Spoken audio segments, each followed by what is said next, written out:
चलिए welcome back. हमने एक छोटा सा ब्रेक क्या लिया कि तस्वीरें ही बदलने लगी। रोहित चहल भी देख रहे होंगे, चैनल आप भी देख रहे हैं। चैनल आगे है कांग्रेस प्लस 43, यानी स्वतः ही उनके पास बहुमत है। थोड़ी ही देर में बताया जा रहा है कि हेमंत सोरेन जा रहे हैं और एक प्रेस कॉन्फ्रेंस एड्रेस करने वाले हैं आज रात को ही। अभी ये खबर आ रही है कि आज रात को ही अगर आंकड़े सिद्ध हो गए और नंबर कंफर्म हो गए, सेटल हो गए थोड़ा धीरे धीरे, तो आज रात को ही सरकार बनाने का दावा पेश कर देंगे। कांग्रेस प्लस यानी यूपीए महागठबंधन की तरफ से झारखंड मुक्ति मोर्चा के हेमंत सोरेन दावा पेश कर देंगे सामने, सबके सामने, राज्यपाल के पास कि आंकड़े हमारे पास हैं, एक बार नंबर आ जाए। आज रात को ही कोई भी इसमें देरी नहीं होगी, शीघ्रता दिखाई जाएगी। दूसरी बात, चंदन कियारी के बाद अब झारखंड मुक्ति मोर्चा का अकाउंट खुल गया है, यानी रुझान के साथ साथ अब रिजल्ट आना शुरू हो गए। डुमरी की सीट जो है, डुमरी की सीट में जगन्नाथ महतो जीते हैं, जेएमएम का खाता खुल गया है। दूसरी बात, कुणाल सारंगी जो झारखंड मुक्ति मोर्चा के विधायक थे, बहुत ही यंग लीडर थे, हेमंत सोरेन के बड़े प्रिय, उनके प्रोडिजी कहा जाता था उन्हें, जो पार्टी छोड़कर बीजेपी में चले गए, वो करीब 40,000 वोट से पीछे चल रहे हैं। बहुत बड़ा तमाचा, जैसे महाराष्ट्र में हमने देखा कि सतारा में मिला एक व्यक्ति को, वैसा ही यहां पर झारखंड में भी मिल रहा है। जिस तरह से, और संजय कुमार जी हमारे साथ हैं, सैयद अफजल अब्बास हमारे साथ हैं, शेष नारायण सिंह जी हमारे साथ हैं। मैं आप सबसे जानना चाहूंगा, शांतनु गुप्ता और दीपक झा, संजय कुमार जी और शेष नारायण सिंह जी, क्या आपको लगता है कुछ फैक्टर्स हैं जिसकी वजह से बीजेपी को ये झटका मिल रहा है? आरपीएन सिंह ने थोड़ी देर पहले कहा था, आज सुबह कहा था कि 25 पर आके रुकेगी एनडीए यानी बीजेपी, अब देखिए 26 पर आ गई, 44 की तरफ चले गए कांग्रेस प्लस। बताइए। ये सवाल ये है कि वहाँ पे इन लोगों ने नेशनल इश्यूज को, बीजेपी का फोकस था और वहाँ पे उन लोगों ने बाहर निकलने ही नहीं दिया। राहुल गांधी थे नहीं, सोनिया गांधी लीडर थी, तो वो जॉबलेसनेस और एग्रीरियन क्राइसिस, उसके अलावा आरपीएन ने कहीं बात ही नहीं होने दी। तो वो लोकल मुद्दों पे उन्होंने रियल मुद्दों पे फोकस कर दिया। थोड़ा अनुराग ढांडा की ओर जाऊंगा। हैदराबाद लाइव रिजल्ट हब से हमारे साथ जुड़ रहे हैं। खूंटी से नीलकंठ मंत्री जो है, जो नीलकंठ सिंह जो मंत्री थे, वो मुंडा से जीते हैं, खूंटी से जीते हैं नीलकंठ सिंह मुंडा। मंत्री अमर बाउरी चंदन कियारी से जीते हैं। डुमरी से अभी झारखंड मुक्ति मोर्चा के जीते हैं जगन्नाथ महतो। अनुराग बताइए। आनंद, बड़ा अपडेट है। पहली बार इन पूरे रुझानों में सुबह से लेकर अब तक बीजेपी सिंगल लार्जेस्ट पार्टी नहीं रही है। जेएमएम सिंगल लार्जेस्ट पार्टी 27 सीटों के साथ इस वक्त है रुझानों में, और 9 नतीजे अभी तक आ चुके हैं, जिसमें 4 बीजेपी और 4 जेएमएम प्लस कह सकते हैं आप, उन्होंने जीती, और आजसू ने 1 सीट जीती है। तो अभी तक उसमें बराबरी चल रही नतीजों में, लेकिन रुझानों में ये बड़ा अपडेट है कि पहली बार जेएमएम सबसे बड़ी पार्टी बन गई है और बीजेपी सेकंड नंबर पे। बोकारो में आजसू की जीत हुई है, लंबोदर महतो जीते हैं। बेरमो कांग्रेस प्रत्याशी राजेंद्र प्रसाद को मिली है जीत, और चंदन कियारी से मैंने आपको कहा अमर बाउरी जीते हैं, और कोलेबीरा से कांग्रेस प्रत्याशी नमन विक्सल कोंगाड़ी जीते हैं। तो अब 9 सीटों का रुझान आया है। पहली बार बीजेपी जो है सिंगल लार्जेस्ट पार्टी नहीं है, तो ये जो सिंगल लार्जेस्ट पार्टी कह रहे थे वो भी खत्म, वहां भी अब ये इसके फैक्टर्स क्या हैं? संजय कुमार जी, आपको लगता है कि आदिवासी फेस नहीं होने की वजह से फर्क पड़ा है झारखंड में? आप भी बोलिएगा साहब। नहीं, जैसा मैंने कहा,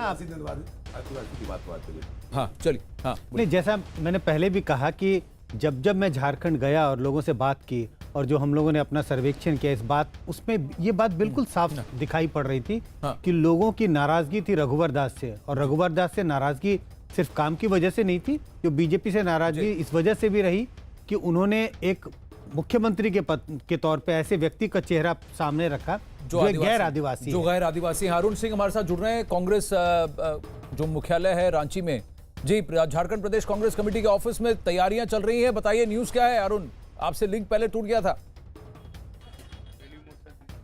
आनंद, खबर यह है कि कांग्रेस पार्टी के जितने भी बड़े नेता हैं प्रदेश के और साथ ही साथ प्रभारी आरपीएन सिंह, वो सुबह से यहाँ कांग्रेस दफ्तर में जमे हुए थे, लेकिन अब यहाँ से वो सारे इकट्ठा होकर के जो दो सह प्रभारी हैं उनके साथ, एक उसमें महाराष्ट्र माफ करिएगा मध्य प्रदेश सरकार में मंत्री उमंग सिंघार भी हैं, वो सारे लोग यहाँ से गए हैं। और खबर ये आ रही है कि कहीं एक न्यूट्रल प्लेस पे हेमंत सोरेन की पार्टी के लोगों के साथ और इनकी कांग्रेस की एक बैठक होने वाली है। और सारे नतीजे आ जाने के बाद जब लिस्ट इनके पास फाइनल आ जाएगी तो आज रात में ही क्यों न जाना पड़े राज्यपाल के पास, ये लोग जाना चाहते हैं, क्योंकि इन लोगों को इस बात का डर है कि अगर सिंगल लार्जेस्ट पार्टी, हालांकि आपने अभी बताया कि झारखंड मुक्ति मोर्चा अब सिंगल लार्जेस्ट पार्टी हो चुकी है, लेकिन इनको डर है कि कहीं अगर बीजेपी सिंगल लार्जेस्ट पार्टी हुई तो कहीं राज्यपाल उनको न बुला ले, और इसलिए गुप्त स्थान पर यह बैठक होने वाली है। आरजेडी का क्या रोल होगा, कांग्रेस को उसमें से कितने मंत्री पद मिलेंगे, महाराष्ट्र की तरह ही पहले ही सारी बातें स्पष्ट कर लेना चाहते हैं दोनों दल। तो मेरी जानकारी के मुताबिक अभी कांग्रेस और जेएमएम पार्टी के नेताओं के बीच गुप्त स्थान पर बैठक होने वाली है और शाम तक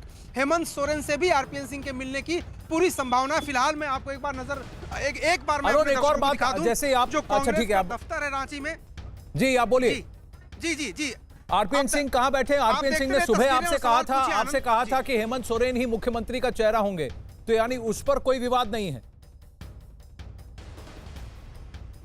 नहीं आनंद, कतई नहीं। हेमंत सोरेन मुख्यमंत्री होंगे अगर महागठबंधन की सीटें पर्याप्त संख्या में आती हैं, इस पर कोई विवाद नहीं। और 2 बार अब से थोड़ी देर पहले भी मैंने आरपीएन सिंह से दोबारा बातचीत की थी अमीश के शो में, उसमें भी उन्होंने कहा था कि हम कांग्रेस के लोग हैं, एक बार जबान दे दी, हम उससे पलटते नहीं। हाँ, ये बात जरूर है कि क्या उप मुख्यमंत्री वो चाहते हैं, क्या वो विधानसभा अध्यक्ष बनना चाहते हैं। अभी हेमंत सोरेन दिशोम गुरु के साथ बैठे हैं, यानी शिबू सोरेन अपने पिता के साथ बैठे हुए। अभी ताजा तस्वीरें आई हैं अरुण, हेमंत सोरेन की थोड़ी देर पहले अपनी पत्नी अपनी बीवी के साथ भी तस्वीरें आई थी। उनका कहना है कि वो समय वेस्ट नहीं करेंगे, अगर नंबर एक बार सेटल हो जाते हैं। अभी 44 का आंकड़ा पहुंच चुकी है कांग्रेस प्लस यानी जेएमएम के साथ जो के नेतृत्व में जो एक गठबंधन है, पहुंच चुका है 44 का आंकड़ा। तो आपको लगता है लगभग ये तय है कि ये आज शाम को ही राज्यपाल को मिलेंगे? कितने बजे कांग्रेस पार्टी से मीटिंग है, आरपीएन सिंह से मीटिंग है? ये तस्वीरें आ रही हैं हमारे पास जहां हेमंत सोरेन अपने पिता दिशोम गुरु, जिनको कहा जाता है शिबू सोरेन, के साथ बैठे हैं। देखिए निश्चित रूप से शिबू सोरेन मुख्यमंत्री रह चुके हैं प्रदेश के, और इसलिए हेमंत सोरेन भी मुख्यमंत्री रह चुके हैं, इसलिए जरूर कांग्रेस के साथ आने वाले समय में किस तरह का समीकरण होना चाहिए, क्योंकि अब सत्ता के बंटवारे का मामला शुरू होगा। कौन दबाव बनाएगा? कांग्रेस पार्टी के पास निश्चित रूप से दबाव बनाने का यहाँ पर मौका है, क्योंकि 11 ऐसी सीटें हैं जो अभी मेरे सामने ही आरपीएन सिंह बैठे हुए थे और बूथ पर कार्यकर्ताओं से बातचीत करके जो काउंटर है, काउंटिंग सेंटर है, वहां से फीडबैक लेके 11 सीटें उन्होंने तय की थी कि यहाँ तो जीतना पक्का है कांग्रेस का। 4 और सीटें हैं जहां पर जीत सकते हैं, यानी 14 से 15 टहली जाने की उम्मीद कांग्रेस को हो। और अगर कांग्रेस इस गठबंधन में नहीं रहती है तो हेमंत सोरेन को मुख्यमंत्री बनना मुश्किल होगा। बीजेपी के साथ जाना अभी उनके लिए बहुत ज्यादा मुफीद नहीं होगा, और इसलिए मुझे लगता है कि कांग्रेस इस स्थिति में यहाँ पर है महाराष्ट्र की तरह कि वो ज्यादा से ज्यादा दबाव बना करके हेमंत सोरेन से अच्छे मंत्रालय, विधानसभा के अध्यक्ष का पद या उप मुख्यमंत्री का पद ले सकती है। तो अभी गुप्त स्थान पर बैठक है जैसा कि मैं कह रहा हूँ, और सेकेंड लाइन की जो लीडरशिप है जेएमएम की, उसके साथ होनी है। शाम तक या देर रात तक आरपीएन सिंह हेमंत सोरेन और शिबू सोरेन से मिलेंगे। जी बहुत बहुत धन्यवाद, बहुत बहुत धन्यवाद अरुण। थोड़ी देर में आपसे फिर जुड़ेंगे, लेकिन देखिए ये जो है परिस्थितियां चेंज हो रही हैं। संजय कुमार जी, सतीश प्रकाश जी हमारे साथ हैं, ऋषि मिश्रा हमारे साथ हैं। सबसे पहले आप कह रहे थे एक की आदिवासी लीडर का ना होना, ये बहुत बड़ा झटका है बीजेपी के लिए, क्योंकि पिछली बार जो थे रघुबर दास चिन्हित नहीं थे बतौर मुख्यमंत्री, जीतने के बाद वो चिन्हित हुए। अब की बार कहा कि रघुबर के साथ जीतेंगे, तो पहले 3 फेज में देखा कैसी मार पड़ी है उनको। ओवरऑल देखिए 26 पर आके फिसल गई है। अभी ये जो तस्वीरें हैं ये कितनी क्रिटिकल हैं संजय जी? हेमंत सोरेन, शिबू सोरेन पूर्व मुख्यमंत्री फिर से वापस आ गए, दोनों एकदम निश्चिंत बैठे हुए हैं, लेकिन अब ये प्रेशर टैक्टिक्स का गेम शुरू होगा संजय जी। कुछ ना कुछ जरूर होगा। गठबंधन 3 पार्टियों का है, जिसमें कांग्रेस शामिल है, जेएमएम है और आरजेडी है। और आप देखें कि जिस अनुपात में तीनों पार्टियों ने चुनाव लड़े हैं, जिस अनुपात में सीटों पर चुनाव लड़ा है, इनकी जीत भी उसी अनुपात में हुई है।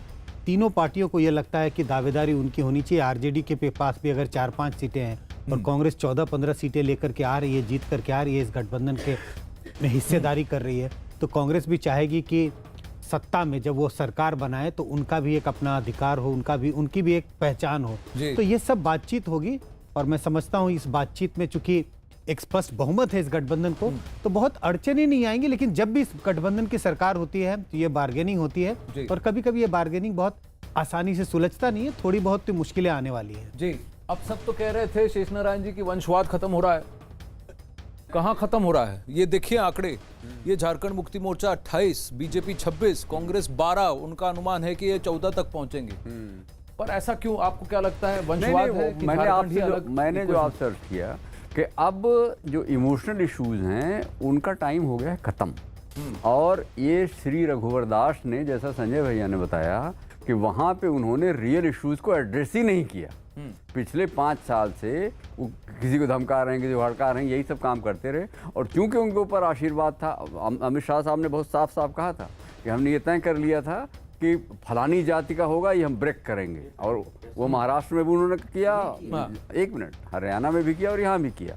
लेकिन अब वो कह रहे हैं, उन्होंने ये भी कहा कि हम फेल हो जाएंगे तो हो जाएंगे, लेकिन हम नई राजनीति की परिपाटी शुरू करेंगे। तो नई राजनीति की परिपाटी में मुझे लगता है कि उन लोगों को देखो 26 से 25 आ गया जी, तो ये उनको नुकसान हुआ है। और दूसरी बात कि जो रियल इश्यूज हैं उनको एड्रेस करना ज़रूरी होता है। हमने 15 साल उनकी सरकार वहाँ चली है, रमन सिंह की, छत्तीसगढ़ में हमने देखा है। और वहाँ पे रियल इश्यूज को चाउर बाबा, तमाम चीज़ें जो उन लोगों के लिए, अब इनका था मोदी जी के नाम, मोदी है तो मुमकिन है, फिर इलेक्शन, जल जमीन और जंगल की बात की है अब की बार जो किन्होंने? हाँ, शेषनारायण जी से सवाल है मेरा, विपक्ष ने की है अब की बार। नहीं, वरिष्ठ पत्रकार हैं सर। शेषनारायण जी से मेरा सवाल है कि आपने कहा कि ओवरऑल डिसीजन अमित शाह जी ने लिया, तो क्या ये जो झारखंड में जो हार अभी जो दिख रही है, तो हार की जिम्मेवारी किसके सर मथेगी? रघुवर दास या अमित बेचारा शाह? किस खेत की क्यों मूली है क्यों यार? क्यों क्योंकि सरयू राय जैसे कद्दावर नेता का टिकट अमित शाह ने काटा। नहीं, अमित शाह, मोदी जी को उसकी जिम्मेवारी लेनी पड़ेगी। कांग्रेस की तरह नहीं करना पड़ेगा। यहाँ कि हारे हैं तो फिर वहां का आदमी, जीते तो राहुल गांधी, वो नहीं करना पड़ेगा, जिम्मेवारी लेनी पड़ेगी। देखिए प्रधानमंत्री